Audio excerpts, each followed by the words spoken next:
같이 읽겠습니다. 이제 가서 백성 앞에서 서판에 기록하며 책에 써서 읽게 하라.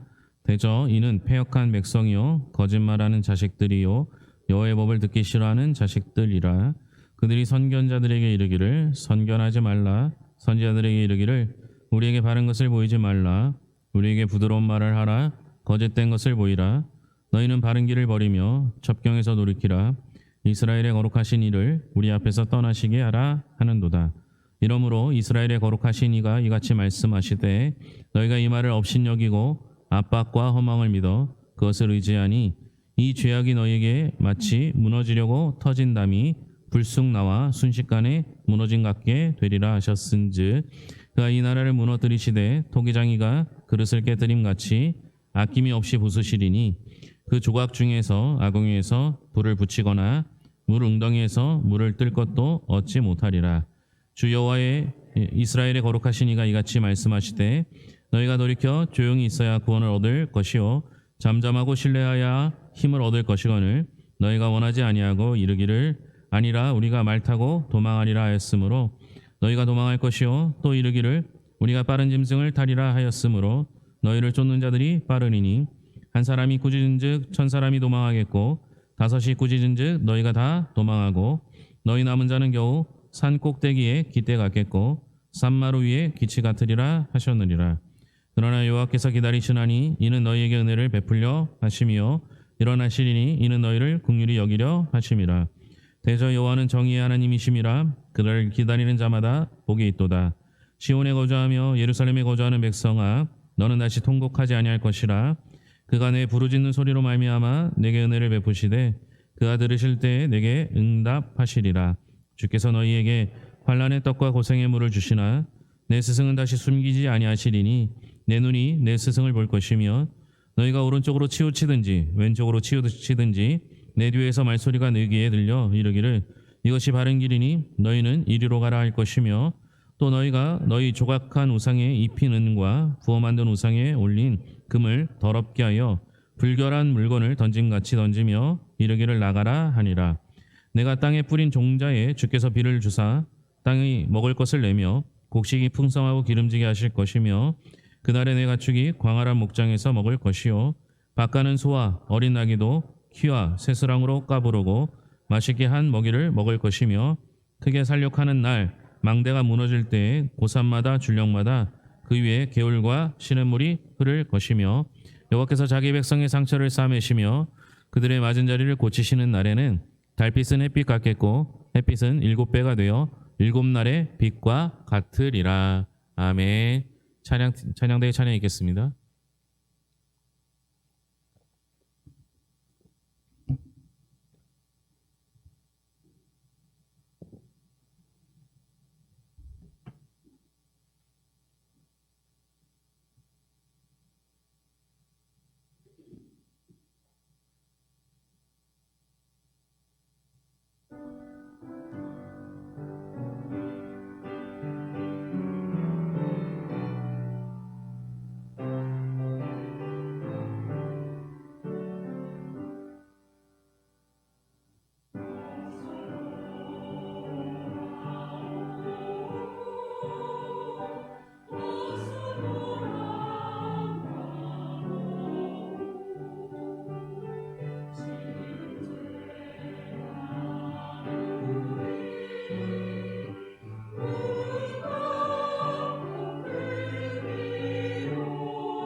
지난주 우리는 이사야 26장을 통해서 평강은 하나님을 신뢰하고 기억하고 기다리는 데서 온다라고 말씀을 드렸습니다. 그런데 기다리는 게 쉽지 않죠. 기다렸는데도 응답이 보이지 않고 자녀의 문제는 달라지지 않고 건강과 가정의 어려움이 계속된다면 마음이 조급해집니다. 도대체 언제까지 기다려야 합니까? 라고 묻고 싶죠. 오늘 이사야 30장의 유다 백성도 그랬습니다. 아수르가 몰려오자 더 이상 기다릴 수 없다라고 생각했습니다. 그래서 하나님께 묻기보다 애굽에게 도움을 구합니다. 오늘 말씀은 기다림이 길어질 때 믿음의 사람이 어떻게 살아야 하는지를 보여주고 있습니다. 9절 말씀입니다. 9절 같이 읽겠습니다. 대저 이는 패역한 백성이요 거짓말하는 자식들이요 여호와의 법을 듣기 싫어하는 자식들이라. 유다 백성들이 아무것도 하지 않은 게 아닙니다. 오히려 열심히 움직였죠. 아수르를 막기 위해 대책을 세우고 애국과 동맹을 맺으려 했습니다. 열심히 한 게 문제가 아니라 방향이 잘못됐고 시작이 잘못된 겁니다. 문제는 하나님께 묻지 않은 것입니다. 30장 1절에서 하나님께서는 말씀하시죠. 그들이 계교를 베푸나 나로 말미암지 아니하며 맹약을 맺으나 나의 영으로 말미암지 아니하였음이라. 계획 자체가 문제가 아니라 하나님 없이 계획한 게 문제입니다. 우리도 어려움을 만나면 빨리 해결하려고 합니다. 사람을 찾고 방법을 찾습니다. 그것만으로 잘못됐다라고 말하기는 어렵죠. 그러나 기도보다 행동이 앞서고 하나님의 뜻보다 내 판단이 앞선다면 조심해야 할 것입니다. 빌 하이벨스 목사님이 쓴 10절 먼저 보겠습니다. 10절을 보면 백성들은 선지자들에게 우리에게 부드러운 말을 하라라고 합니다. 이미 자기들이 원하는 답을 정해놓았기 때문에 내게 듣기 좋은 말을 하라라고 한 겁니다. 우리 역시 마찬가지죠. 하나님 내가 어떻게 해야 합니까? 라고 묻기보다 하나님 내가 이것을 하고 싶은데 이것을 이루어 주시옵소서 이렇게 기도합니다. 우리는 우리가 정한 대답을 하나님께 듣기를 원하죠. 제가 청년부를 가르칠 때도 마찬가지였는데요. 어떤 청년이 제게 와서 목사님 11조를 하고 싶은데 새 전을 해야 됩니까? 새 후를 해야 합니까? 묻더라고요. 새 전, 새 후 뭐 어떻게 해야 됩니까? 제가 뭐라고 대답하겠습니까? 너 하고 싶은 대로 하라고. 이미 답을 정해놨습니다. 새 후를 하고 싶어서 그렇게 찾아온 거죠. 그래서 저한테 확인하고 싶었던 겁니다. 여러분 하나님께 기도하면서요. 내가 답을 정해놓고 내가 원하는 답을 하나님께서 해주시길 원할 때가 훨씬 더 많습니다. 우리의 기도가 그럴 때가 훨씬 많은 거죠. 그러나 우리가 해야 할 일은요. 내가 정해놓고 기도하는 것이 아니라 하나님의 뜻을 묻고 그 뜻에 따라 행동하는 겁니다. 비라이베스 목사님이 쓴 너무 바빠서 기도합니다라는 책이 참 재밌고 좋습니다.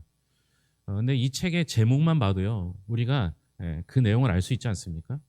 여러분 우리는 대부분 너무 바빠서 어떻게 합니까? 기도를 못합니다.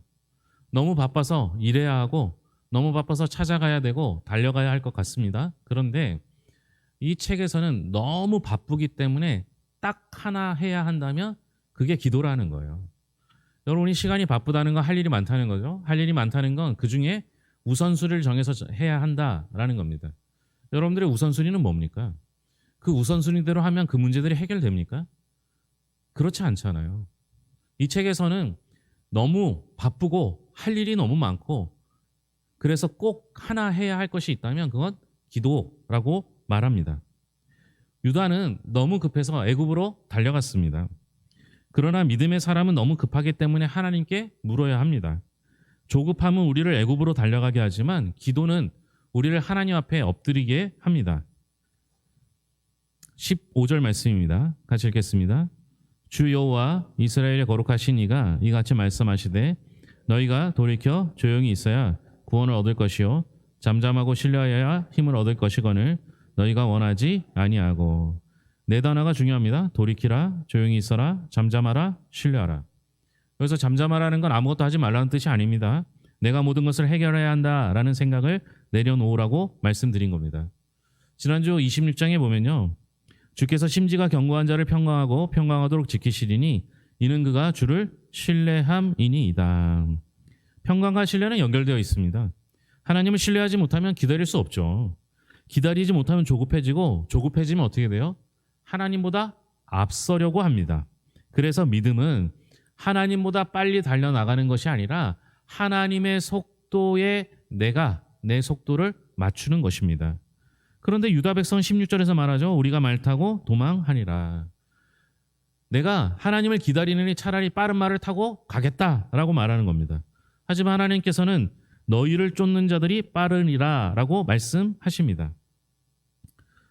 우리에게도 내 힘으로 앞질러 갈 수 없는 문제가 있어요. 돈으로 해결되지도 않고 사람의 힘으로도 어찌할 수 없는 문제가 있습니다.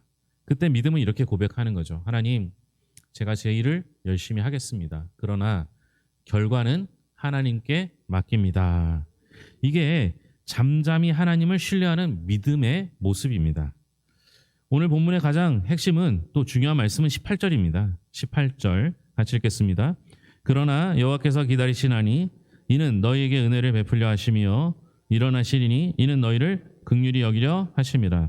대저 여호와는 정의의 하나님이심이라. 그를 기다린 자마다 복이 있도다. 여러분, 가장 놀라운 말씀이 뭐예요?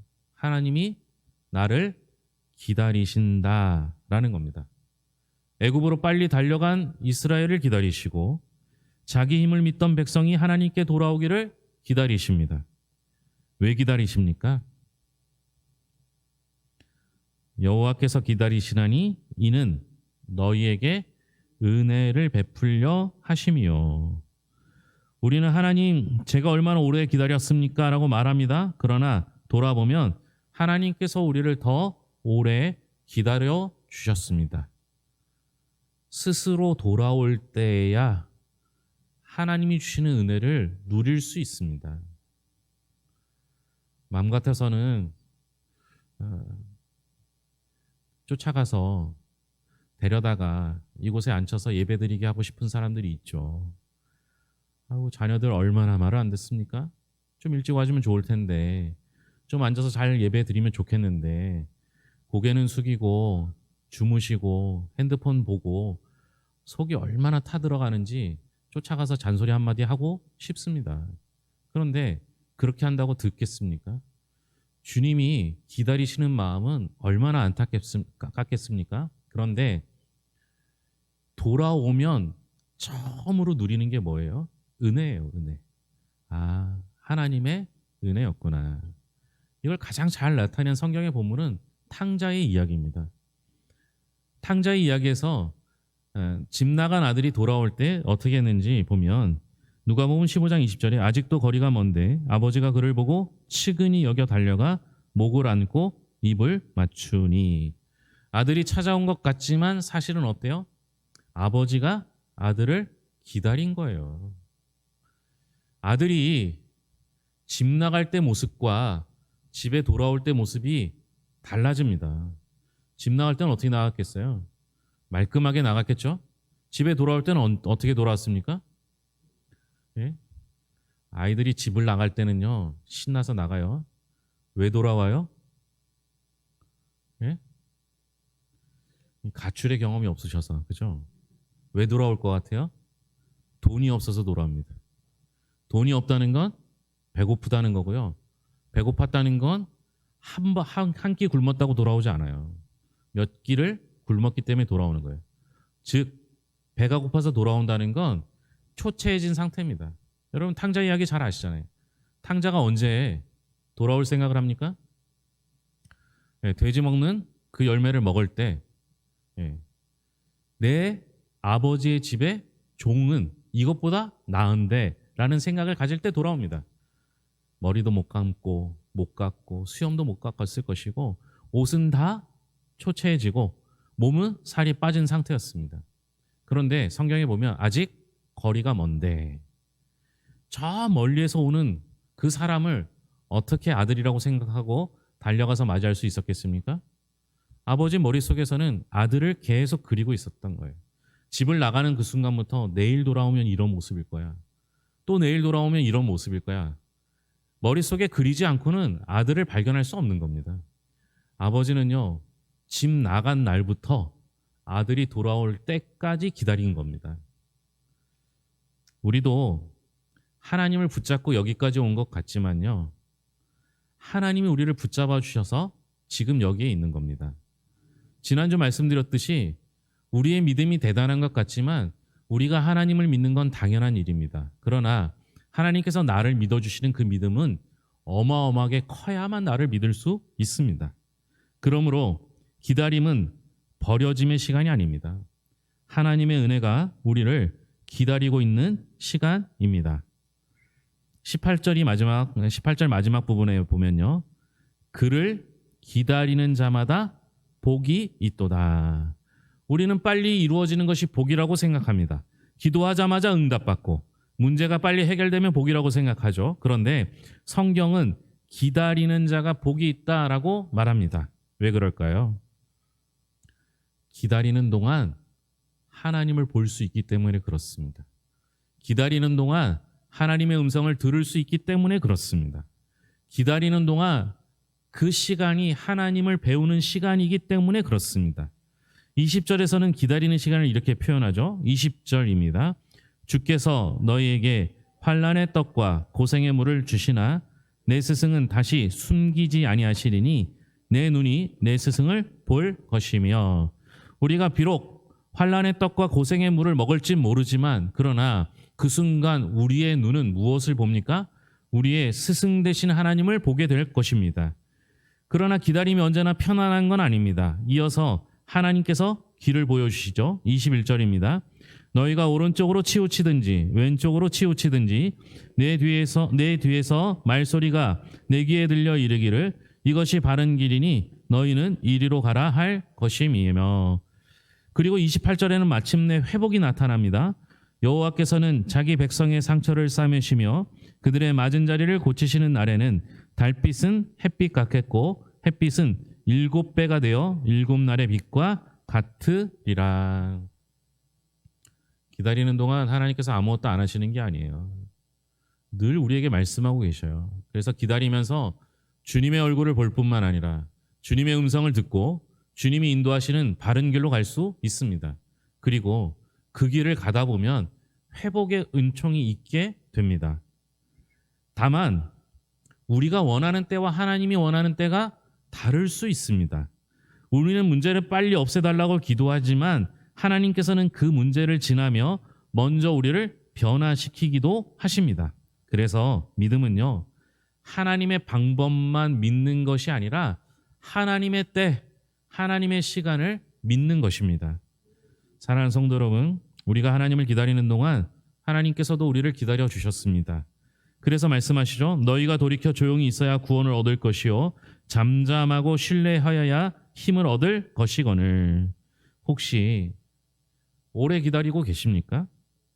기도의 응답을 기다리고 자녀의 변화를 기다리고 건강과 형편의 회복을 기다리고 계십니까?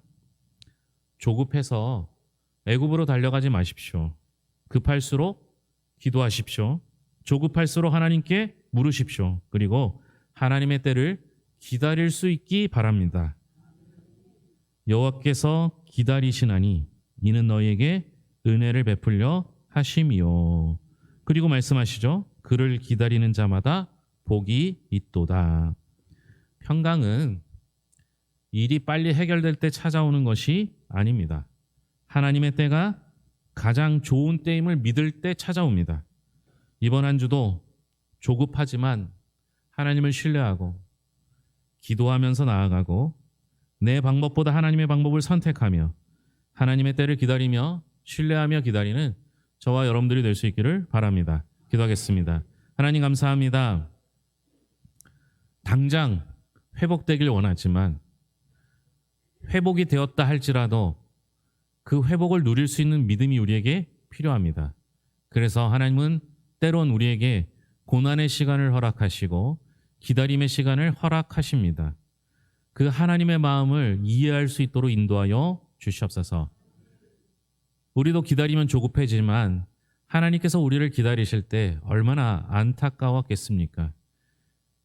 집 나간 아들을 기다리는 아버지의 심정으로 우리를 기다려주신 그 하나님의 마음을 이해할 수 있도록 인도하여 주시었고 주님을 만나고 경험하고 주님의 음성을 듣는 성도들이 되게 하여 주시옵소서. 한번 경험한 그 은혜는 다시 잊지 않게 하시고 반복되는 어려움과 고난 속에서 역시 주님을 찾는 믿음의 사람들이 되게 하여 주시옵소서. 자녀들을 위하여 기도합니다. 내 뜻대로 잘 안 됩니다. 믿음으로 성장하길 원하는데 주여 하나님 아버지, 정말 어찌할 줄을 모를 때가 있습니다. 그러나 주님께서 나를 포기하지 아니하시고 사랑해 주셨던 것처럼 우리 자녀들을 주님께서 책임져 주실 줄로 믿습니다. 주님께서 가장 좋은 때에 직접 만나 주시고 직접 말씀하여 주시옵고 직접 선택하여 주사 우리 자녀들이 하나님을 믿고 경험하는 세대가 되게 하여 주시옵소서. 여러 가지 문제 때문에 힘들어하는 영혼들이 있습니다. 왜 이렇게 힘든지 하루하루 견디기 힘들 때가 있지만 그러나 주님이 나와 함께 하신다는 사실을 믿으며 그 어려움도 기쁨과 회복의 시간이 되게 하여 주시옵소서. 여러 가지 질병으로 고생하며 아파하는 영혼들에게 주님께서 은혜 내려 주시옵고 우리를 향하신 하나님의 사랑을 매일매일 경험하며 살게 하여 주시옵소서. 오늘도 기도합니다. 그러나 이 기도가 응답만을 위한 기도가 아니라 하나님의 때를 기다리는 기도가 되게 하여 주시옵소서. 모든 것을 예수님의 이름으로 기도합니다. 아멘.